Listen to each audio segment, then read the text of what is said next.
नमस्ते। जैसे कि मैंने पिछली वीडियो में बोला था कि हम टाइम वेस्ट ना करके कुछ नया सीखेंगे और इसी वजह से मैंने अपने सोशल मीडिया ऐप्स भी डिलीट कर दिए थे और कुछ नया सीखने का ज़िम्मा उठाया था, यानी कि ड्रग्स के बारे में। तो तब हमने पीसीएम के बारे में जाना था और आज हम जानेंगे एस्पिरिन के बारे में। लेकिन उससे पहले 4 बजे उठने में बहुत दिक्कतें आती हैं। बेड छोड़ने का तो मन ही नहीं करता है। 2 मिनट की चाह में कब 1 घंटा निकल जाता है, पता ही नहीं चलता है। उठ के पढ़ना और फिर सो जाना कितना मुश्किल है ना। और इसके अलावा हॉस्टल में तो रहने की अलग ही दिक्कतें हैं।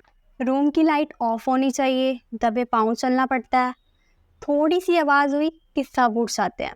और वीडियो शूट करते टाइम कोई देख ना ले, नहीं तो पेपर से ज़्यादा तो उनके सवाल आने लगते हैं। सुबह लाइट ऑफ करके कौन पढ़ सकता है।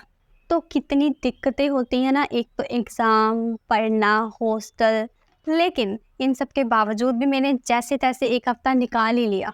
तो आज हम पढ़ेंगे एस्पिरिन के बारे में।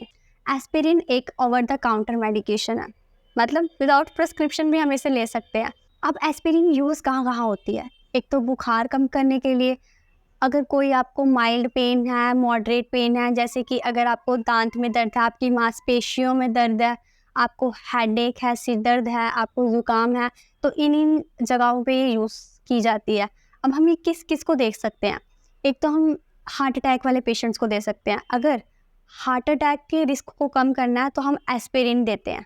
स्वेलिंग में हम एस्पिरिन देते हैं। आर्थराइटिस एक ऐसी बीमारी है जिसमें कि हमारे जॉइंट्स में इन्फ्लामेशन हो जाती है। जॉइंट मतलब कि जहाँ 2 हड्डियाँ जुड़ती है वहाँ पे, उस पॉइंट को हम जॉइंट बोलते हैं, वहाँ पे इन्फ्लामेशन हो जाती है। इन्फ्लामेशन यानी कि अगर हमें कोई इंजरी हुई है, कहीं पे लगी है, तो हमारी बॉडी रिस्पॉन्स देती है। तो स्वेलिंग को रिड्यूस करने के काम आती है एस्पिरिन। अब कॉन्ट्रा इंडिकेशन, हम ये किस किस को नहीं दे सकते हैं। सबसे पहले तो एलर्जी वाले पेशेंट को, जिसको एस्पिरिन से एलर्जी, हम उसको नहीं दे सकते हैं। दूसरा है कि गैस्ट्रोइंटेस्टाइनल ब्लीडिंग, जीआई ट्रैक मतलब कि मुंह से लेके एनस तक पूरे हम इसको जीआई ट्रैक बोलते हैं। इसके अंदर कोई ब्लीडिंग हो, उन पेशेंट को हमें ये नहीं देनी चाहिए। अस्थमा वाले पेशेंट को हमें नहीं देनी चाहिए, यानी कि जिसको सांस लेने में दिक्कत होती है। और बच्चों को और टीन्स को नहीं देनी चाहिए, जिनको वायरल इन्फेक्शंस होते हैं। तो अब हम जानते हैं साइड इफ़ेक्ट्स के बारे में।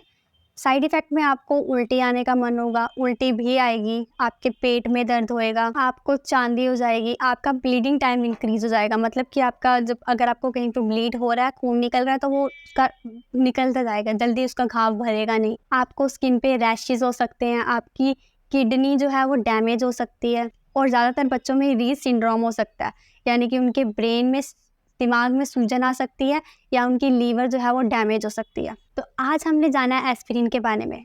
तो अगली वीडियो में जानेंगे हम नए ड्रग के बारे में। तो बहुत ही जल्द मिलूंगी एक नई वीडियो के साथ। Bye bye.